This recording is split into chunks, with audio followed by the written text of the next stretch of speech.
कि पाकिस्तान एक ऐसा देश है जो सिर्फ अपनी जियोग्राफी की वजह से खा रहा है। जो पाकिस्तान के डिफेंस मिनिस्टर हैं इस वक्त, ख्वाजा हाफिज, में उन्होंने ऑन रिकॉर्ड बोला कि we have been doing this dirty work for the West since last 3 decades। India is too big a country to be ignored. भारत को इग्नोर नहीं किया जा सकता। अमेरिका को बहुत अच्छे से पता है भारत की importance. So, good evening. Today we are joined by a very distinguished guest, Mr. Sumit Nagpal, and he's a senior lawyer. He's a seasoned geopolitical observer, and he's one of the sharpest voices on social issues and South Asian strategic affairs. So, at a time when the global power order is shifting and India is asserting its national interest more confidently on the world stage, but recent developments have raised some serious questions, particularly the invitation extended by the United States to Pakistan's Army Chief General Asim Munir to attend US Army Day celebrations despite his repeated provocation statements against India. So, is this just a symbolic move, or does it carry a deeper diplomatic message? Does it, reflect a deeper contradiction in how America views its ties with India and Pakistan? And perhaps more critically, what should India's strategic response be? So, sir, thank you for joining us. Let me begin by asking you the most direct question. क्या America और Trump इस बात से नाराज़ है कि India अपने interest को प्रायोरिटी दे रहा है, किसी को बॉस नहीं मानता है और सिर्फ दोस्ती की भाषा में बात करना चाहता है? देखिए, पहले तो ये समझ लीजिए कि अपने दिमाग से ये बिल्कुल मिसकंसेप्शन निकाल दीजिए कि अमेरिका जो है वो भारत से नाराज है। ऐसी कोई नाराजगी नहीं है। लेकिन अगर आप जियो पॉलिटिक्स को फॉलो करें तो एक तो सबसे बड़ा मैं आपको बता दूं कि जियो पॉलिटिक्स में ना कभी कोई परमानेंट दोस्त होते हैं, ना कभी परमानेंट दुश्मन होते हैं। अब आप देखिए कि जिस तरह से पहले अफगानिस्तान में अमेरिका का रोल था, वो वहां पे पहले कितने साल रहे, फिर वहां से चले गए। सीरिया में इस वक्त जो है, अभी हमने देखा डोनाल्ड ट्रंप ने जो है सीरिया का जो एक लीडर था, एक जो फैक्शन था जो कि कंटिन्यूअसली फाइट कर रहा था, उसको डोनाल्ड ट्रंप ने व्हाइट हाउस बुलाया, उसको जो है सीरिया के लिए आगे रिकग्नाइज किया है। तो मैं, एक तो ये आप समझ लीजिए कि अगर जनरल आसिम मनीर को वहां पर बुलाया गया है तो सबके दिमाग में ये सवाल उठता है कि आखिरकार अचानक से ऐसा क्या हो गया कि पाकिस्तान जो है सबकी आंखों का तारा बन गया है। वर्ल्ड बैंक से, आईएमएफ से इनको कंटिन्यूअसली लोन्स जो है वो मिल रहे हैं, और जो पाकिस्तान अमेरिका के जो राष्ट्रपति हैं डोनाल्ड ट्रंप, उनकी तरफ से स्टेटमेंट आ रही है। वहाँ के जो चीफ ऑफ डिफेंस स्टाफ हैं, उनकी जो स्टेटमेंट आई, उन्होंने भी पाकिस्तान को रिकग्नाइज किया। लेकिन आप अगर लार्जर जियो पॉलिटिकल डेवलपमेंट्स को देखेंगे तो आप ये देखिए, इस वक्त ईरान और इजराइल की टेंशन चल रही है। राइट। अमेरिका लगातार प्रेशर बना रहा है ईरान के ऊपर कि आप जो है अपना न्यूक्लियर प्रोग्राम बंद कीजिए। ऐसी भी रिपोर्ट आई है कि जो कंडीशंस थी ईरान के ऊपर एटॉमिक एनर्जी को लेके या फिर यूरेनियम एनरिचमेंट को लेके, वो कंडीशंस ईरान फॉलो नहीं कर रहा है। तो इस केस में अगर आप, मैं कहूँ कि 6 महीने के बाद, 1 साल के बाद जो सिनेरियो बन रहा है, तो रूल आउट नहीं किया जा सकता कि ईरान के ऊपर या तो इसराइल अटैक करे या अमेरिका अटैक करे या फिर मिलकर अटैक किया जाए जी। ईरान के ऊपर।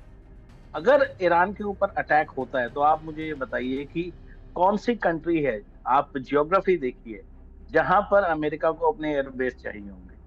बिल्कुल। सिर्फ और सिर्फ पाकिस्तान एक ऐसी जगह है जिसका बॉर्डर जो है ईरान से लगता है। अगर अमेरिका को कल को कोई एक्शन लेना है तो उस वक्त जो जियोग्राफी है, मैं हमेशा ये मानता हूं कि पाकिस्तान एक ऐसा देश है जो सिर्फ अपनी जियोग्राफी की वजह से खा रहा है। सिर्फ और सिर्फ अपनी जियोग्राफी की वजह से, क्योंकि वो एक ऐसी जगह लोकेटेड है, चाहे अफगानिस्तान पे एक्शन लेना हो अमेरिका को, या फिर ईरान पे एक्शन लेना हो, या फिर ये जो एरिया है पूरा हमारा, इधर अगर उनको कोई भी एक्शन लेना हो तो जो एयर बेसिस चाहिए होंगे, जो सपोर्ट सिस्टम चाहिए होगा, वो सिर्फ और सिर्फ पाकिस्तान में होगा। और इस वजह से अगर आप ये समझें कि आसिम मुनीर को वहां पर बुलाया जा रहा है, पाकिस्तान को लोन्स बांटे जा रहे हैं, आप ये भी देखिए कि अमेरिका ने जो इराक में है या फिर वहां पर कुवैत है, वहां पर अपनी एम्बेसी के स्टाफ को कहा है कि आप वापस आ जाइए। जो बेयर मिनिमम स्टाफ है वहां पर रखा जाएगा। तो ये सारी चीजें क्या इंडिकेट कर रही हैं कि भविष्य में ईरान के ऊपर एक स्ट्रॉन्ग एक्शन लिया जा सकता है, और अगर ऐसा एक्शन लिया जाता है तो उस केस में पाकिस्तान की एक भूमिका होगी, और उसी को देखते हुए जो है डोनाल्ड ट्रंप ये काम कर रहे हैं कि इतना रिकॉग्निशन जो है वो पाकिस्तान को दिया जा रहा है, इतना फाइनेंशियल सपोर्ट पाकिस्तान को दिया जा रहा है। दूसरी तरफ एक मैं छोटा सा पॉइंट और रखूंगा, आप डोनाल्ड ट्रंप को एक नेता के तौर पे ना देखिए, उनको एक सीईओ के तौर पे देखिए। जब भी अगर वो बात करते हैं तो वो ट्रेड डील्स की बात करते हैं, हमेशा बिजनेस की बात करते हैं। और उनकी फैमिली का ही अगर एक मेंबर जो बिटकॉइन है उसको लेकर अगर पाकिस्तान में इन्वेस्ट कर रहा है, तो क्या आपको लगता नहीं है कि जो बिजनेस इंटरेस्ट हैं वो भी कहीं ना कहीं आ रहे हैं, जो ट्रम्प का जो फैमिली है, एक्सटेंडेड फैमिली है, वो लोग पाकिस्तान में थोड़ा इन्वेस्टमेंट करना चाह रहे हैं। तो इस वजह से आप ये सोचिए कि पाकिस्तान को इस वक्त इम्पोर्टेंस मिल रही है, लेकिन इस चीज को भारत के लिए सेटबैक के तौर पर बिल्कुल नहीं देखा जा सकता। बिल्कुल सर। ये आप जानिए। जी सर, मेरा दूसरा सवाल ये है कि पाकिस्तान के आर्मी चीफ असीम मुनीर को यूएस के आर्मी डे पर बुलाया है, तो जबकि वो इंडिया के खिलाफ इतने प्रोवोकेटिव स्पीचेस दे चुके हैं, तो क्या उनका इनवाइट होना इंडिया के लिए एक डिप्लोमेटिक झटका है, जैसे कुछ नेता कह रहे हैं? देखिए, मैं दोबारा उसी बात पर आऊंगा कि अमेरिका को बहुत अच्छे से पता है कि पाकिस्तान को अगर यूज करना है तो एक्चुअल पावर सेंटर कहाँ है पाकिस्तान का। आप ये देखिए कि क्या हम ये एक्सपेक्ट करें कि शहबाज शरीफ को बुलाया जाएगा आर्मी डे परेड पर, या जो भी उनका प्रोग्राम हो रहा है, 250th एनिवर्सरी है उनकी आर्मी की, तो क्या हम ये एक्सपेक्ट करेंगे कि वो शहबाज शरीफ को बुलाएंगे? लेकिन अमेरिका को बहुत अच्छे से पता है कि एक्चुअल पावर सेंटर कहाँ है पाकिस्तान में, इसलिए जनरल आसिम मुनीर को वहां पर बुलाया जा रहा है। और एक चीज और आप समझिए कि पाकिस्तान का अगर पिछले आप 10 साल का ट्रैक रिकॉर्ड देखें, पाकिस्तान एक ऐसा वक्त था जब ये पूरा ऑपरेशन अफगानिस्तान में चल रहा था अलकायदा के खिलाफ अमेरिका का, उस टाइम पाकिस्तान को खूब जो है अमेरिका से ग्रांट्स भी मिले, यूज भी किया। पाकिस्तान के जो जियोग्राफी है, जो एयर बेसिस है, उनका हमेशा से यूज करता आया था अमेरिका। लेकिन जब ओसामा बिन लादेन मारा गया, पकड़ा गया, उसके बाद जो है जियो पॉलिटिकल इंपॉर्टेंस जो है पाकिस्तान की कम हुई, और उसके बाद पाकिस्तान को लगातार जो है इग्नोर किया जाने लगा था। लेकिन उसके बाद उसका रिजल्ट क्या हुआ, आप ये देखिए कि पाकिस्तान धीरे धीरे धीरे चाइना के जो कैंप में जाकर एक तरह से बैठ गया। आज की डेट में 81% के आसपास जो इक्विपमेंट पाकिस्तानी आर्मी जो यूज करती है वो चाइना से आता है। तो आप ये देखिए कि अमेरिका जो है अपने आप को जब एक्टिवेट कर रहा है इस तरफ, जब ईरान के ऊपर एक्शन लेने का दिमाग में बात आ रही है, जब ये सारी बातें चल रही हैं कि एक्शन लिया जाएगा ईरान के ऊपर, उस वक्त पाकिस्तान की इंपॉर्टेंस बनती है। और अमेरिका को ये बहुत अच्छे से पता है कि अगर पाकिस्तान को प्रिवेंट करना है कि वो चाइना के खेमे पूरी तरह से जाकर ना बैठ जाए, तो उनके साथ रिश्ते सुधारने होंगे।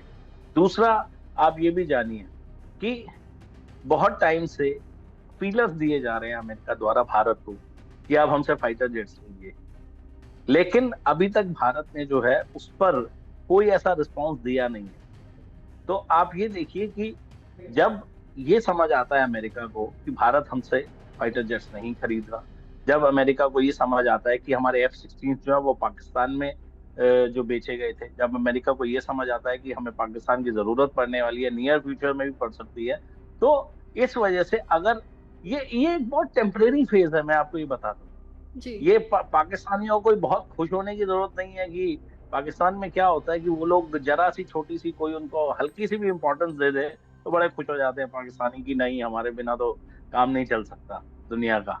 तो वो खुश होने की जरूरत नहीं है, ये बड़ा एक टेम्परेरी फेज है।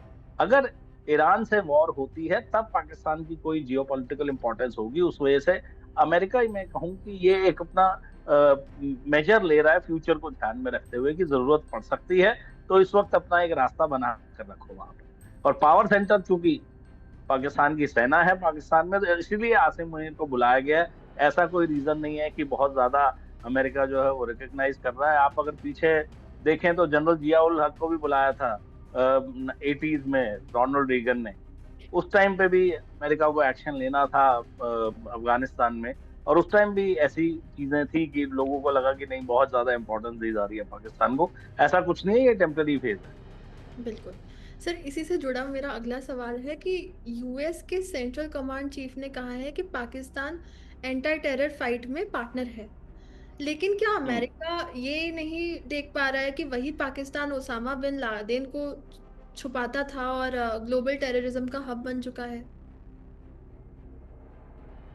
देखिए, आपको जो पाकिस्तान के डिफेंस मिनिस्टर हैं इस वक्त, ख्वाजा हाफिज, उनकी जो स्टेटमेंट है, उन्होंने अभी थोड़े दिन पहले जब ऑपरेशन सिंदूर चल रहा था उस टाइम पर एक इंटरव्यू दिया था, और उसमें उन्होंने ऑन रिकॉर्ड बोला कि we have been doing this dirty work for the West since last 3 decades। तो आप ये समझिए कि जब जियो पॉलिटिक्स में पाकिस्तान इस तरह का काम कर रहा है कि जिसको वो खुद कह रहे हैं कि ये डर्टी वर्क था और हम कर रहे थे वेस्ट के बिहाफ पे, जी। तो उनका क्या इशारा था? तो आप ये समझिए कि आतंकवाद जो है ना, एक बड़ा सब्जेक्टिव मैटर है कि कहीं मतलब किसी जगह एक ही घटना को कुछ लोग कहेंगे कि आर्म स्ट्रगल है और कुछ लोग कहेंगे कि टेररिज्म है। तो अमेरिका को बहुत अच्छे से पता है, और अमेरिका अपना जो जियो पॉलिटिकल इंटरेस्ट है उसको सुप्रीम मानकर चलता है। ना तो परमानेंट दोस्त है ना परमानेंट दुश्मन है। सिचुएशनशिप में कहूँ, आजकल जो यंग जनरेशन है रिलेशनशिप के अलावा एक सिचुएशनशिप की बात करती है, टेम्पररी फेज होता है सिचुएशनशिप का। तो ये जो है पूरा जो इस वक्त चल रहा है अमेरिका और पाकिस्तान का, मैं इसको एक सिचुएशनशिप के तौर पर देखता हूँ। ये कोई रिलेशनशिप नहीं है, ये कोई स्ट्रेटेजिक पार्टनरशिप नहीं है, ये लंबा नहीं चलने वाला। ये सिचुएशनशिप है, जब तक यूटिलिटी यूटिलिटी है तब तक है। और दूसरी एक चीज आप सोचिए कि पाकिस्तान के साथ क्या है, जो इंफॉर्मेशन वॉरफेयर है, प्रोपोगेंडा वॉरफेयर है। पाकिस्तानी जो हैं वो बहुत टाइम से ये दिखाने की कोशिश कर रहे हैं कि जो बलूचिस्तान लिबरेशन आर्मी है, वहां पर जो लगातार अटैक किए जाते हैं पाकिस्तानी आर्मी के ऊपर, वो कहीं ना कहीं अमेरिका को ये कोशिश कर रहे हैं कन्विंस करने की that we are also the victims of terrorism. ये जो बीएलए है या टीटीपी जो जो अफगानिस्तान से तहरीके तालिबान पाकिस्तान जो एक फैक्शन है, वो भी बहुत ज्यादा अटैक करता है पाकिस्तानी आर्मी के ऊपर। तो उस तरह से वो जरूर अपने आप को प्रेजेंट करते हैं कि हम भी विक्टिम्स हैं, और कई बार वो सफल हो जाते हैं। तो वेस्ट जो है, उनको देखिए, उनको पूरी तरह से समझ नहीं आता, जो वेस्टर्न कंट्रीज हैं वो यहाँ की रियलिटीज नहीं समझते। वहाँ के लिबरल्स हैं, उनका एक बड़ा अलग नजरिया होता है पूरी सिचुएशन को देखने का।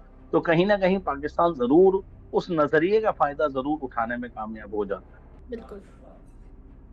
सर, एक पाकिस्तानी सिक्योरिटी एक्सपर्ट है इम्तियाज गुल, तो उनका वीडियो काफी वायरल हो रहा है जिसमें वो कह रहे हैं कि नूर खान एयरबेस पर यूएस का कंट्रोल था और इंडिया ने वहां अटैक किया। तो क्या अमेरिका की नाराजगी का एक रीजन ये भी हो सकता है? देखिए, पहले तो मैं ये आपको बताऊं कि अमेरिका नाराज नहीं। आप ये देखिए कि भारत एक ऐसा देश है, जब रशिया यूक्रेन वॉर शुरू हुई जी। उसके बाद दुनिया भर के सैंक्शंस लगे थे रशिया के ऊपर, लेकिन भारत एक ऐसा देश था जिसको तेल खरीदने के लिए जो है वो एक रास्ता निकाला भारत ने। और ऑयल हम लोगों ने बहुत ज्यादा परचेज किया रशिया से, डिस्पाइट द फैक्ट कि सैंक्शंस थे। जी। दूसरी बात मैं आपको बताऊं, S-400 सिस्टम्स जो है डिफेंस के, वो भारत ने जो है वो परचेज किए रशिया से। तो आप अगर ये इंटरप्रिटेशन निकालें कि अमेरिका नाराज है, अमेरिका नाराज नहीं है। मैं आपको ये भी बता दूं कि अमेरिकन कंपनीज जो हैं उनको ये बहुत अच्छे से पता है कि अगर आपको आज की डेट में मार्केट चाहिए, मार्केट, तो इंडिया एक बहुत बड़ी मार्केट है। तो अगर कुछ ऐसे फीलर जो है वो पाकिस्तान की तरफ दिए गए हैं अमेरिका द्वारा, उनके आर्मी चीफ को इनवाइट कर लिया गया, या फिर उनके बारे में कहा गया कि ये हमारे साझेदार हैं एंटी टेररिज्म एक्टिविटीज में, उसको आप ये इंटरप्रिटेशन किसी हाल में नहीं कर सकते कि अमेरिका भारत से नाराज है। अमेरिका को ये बहुत अच्छे से पता है कि भारत इस वक्त विश्व में सबसे बड़ी मार्केट्स में से एक है। अमेरिकन कंपनीज की अगर हम बात करें, आप ये बताइए कि कितनी बड़ी बड़ी अमेरिकन कंपनीज हैं वो भारत में हैं। आप एक बात बताइए, जब ट्रंप ने बार बार एप्पल के सीईओ को बोला कि आपको भारत से अपना प्रोडक्शन शिफ्ट करना है, क्या उन्होंने किया? या उसके बाद कुछ एक्शन ट्रंप की तरफ से लिया गया? नहीं लिया गया। मैं आपको बताऊं कि ये अपने दिमाग से सबको निकाल देना चाहिए कि भारत जो है उससे नाराज है। अमेरिका अमेरिका अपने जियो पॉलिटिक्स के हिसाब से एक्ट करता है, and I can tell you for sure, India is too big a country to be ignored.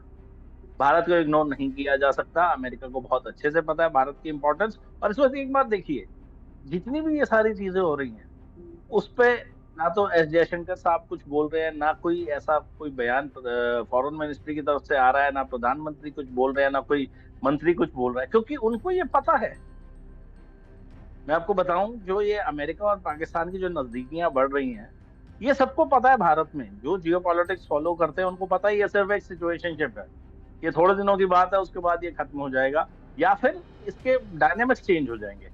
तो इस वजह से कोई ऐसी मतलब परेशानी वाली बात भारत की तरफ से, तो मैं आपको बताऊं, 1% भी नहीं है। जो यहाँ पे हमारा जो स्टेट है, जो प्रधानमंत्री है, जो फॉरेन मिनिस्ट्री है, जो फॉरेन मिनिस्टर है जयशंकर, उनकी तरफ से ऐसा कोई इस पर बयान आया नहीं है। और इसको एक सिचुएशनशिप की तरफ देखिए और आप ये जानिए कि डायनामिक्स बहुत जल्दी चेंज हो। जो आप कह रहे हैं वो रियल पॉलिटिक जो एक कंसेप्ट है इंटरनेशनल रिलेशंस में, उस चीज़ को दर्शाता है जो यूएस की फॉरेन पॉलिसी है। सर, इसी से रिलेटेड मेरा एक आखिरी सवाल है कि क्या इंडिया यूएस की दोस्ती का असली बेस हम क्या माने? क्या ये शेयर्ड डेमोक्रेसी, ग्लोबल स्टेबिलिटी और टेक पार्टनरशिप पर बेस्ड है, या सिर्फ एक स्ट्रेटेजिक डील है जहां अमेरिका चाइना के खिलाफ इंडिया को मोहरे की तरह यूज़ करता है, अपने वेपन्स बेचता है, पैसे कमाता है और ज़रूरत पड़ने पर पाकिस्तान को सपोर्ट करता है?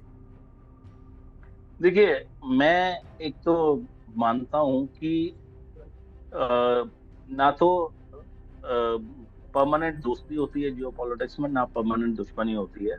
तो अमेरिका को आप पूरी तरह से ना तो दोस्त मान सकते हैं, ना ही दुश्मन मान सकते हैं। हमेशा सिचुएशन के हिसाब से, जो हालात चल रहे होते हैं उसके हिसाब से कंट्रीज जो हैं एक दूसरे के साथ डील करती हैं।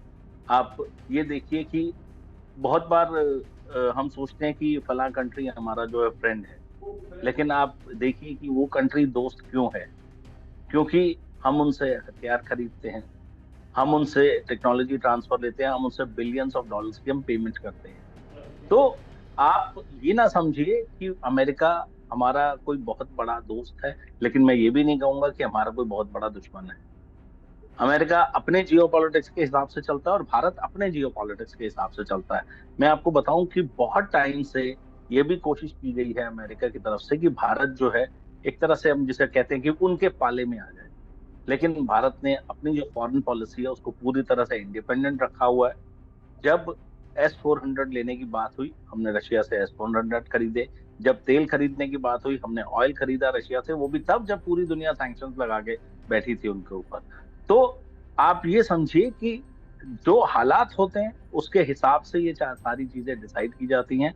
आप इस मुगालते में बिल्कुल ना रहें कि अमेरिका हमारा दुश्मन बन गया है, लेकिन इस खुशफहमी में भी ना रहें कि हमारा बहुत अच्छा दोस्त है। अमेरिका अपने जियो पॉलिटिक्स के हिसाब से चलता है और भारत अपने जियो पॉलिटिक्स के हिसाब से चलता है, और उसी के हिसाब से डायनामिक्स लगातार चेंज होते रहते हैं। सिचुएशन के हिसाब से जो है फैसले लिए जाते हैं। और अभी मैं ये कहूंगा कि बहुत जो भारत के जो लोग हैं उनको ये नहीं समझ आ रहा होगा कि आखिर ऐसा हो क्यों रहा है, इतनी इंपॉर्टेंस पाकिस्तान को क्यों मिल रही है, आखिर अमेरिका ने हमको धोखा दे दिया। ऐसा कुछ नहीं है। अमेरिका इस टाइम पाकिस्तान को जो है अपने हिसाब से जो जरूरत पड़ेगी उस तरह से यूज करना है। अपना रिलेशन एक बिल्डअप करके चल रहा है अमेरिका। आसिम मुनीर का बुलाया जाना सबसे बड़ा सबूत है कि जब ईरान से लड़ाई होगी उस वक्त पावर सेंटर जो है वो पाकिस्तान में कौन है, आर्मी है, उनकी जरूरत पड़ेगी। उसके अलावा अगर वैसा सपोर्ट की जरूरत पड़ी कि आर्मी अगर सपोर्ट की जरूरत पड़ी अगर अमेरिका को, तो पाकिस्तानी आर्मी भी कुछ हद तक सपोर्ट कर सकती है। तो इसी वजह से उनको वहां पर बुलाया जा रहा है। और जियो पॉलिटिक्स में ये सब चीजें चलती रहती हैं। तो इसको लेके जो है जो सिचुएशन हो, जो हालात हो, उसके हिसाब से एनालाइज करना चाहिए और अपनी एक ओपिनियन बनानी चाहिए। Okay. Thank you so much, sir, for sharing your valuable insights today. We truly appreciate the depth of your perspective on such crucial matters, and we are looking forward to having you join us again for our discussions in the near future. And for our viewers, if you have any questions or thoughts about today's conversations, feel free to leave them in the comment sections below. We'll be happy to address them in upcoming episodes. Stay tuned for more engaging discussions, and thank you once again, and see you soon. Thank you, thanks a lot.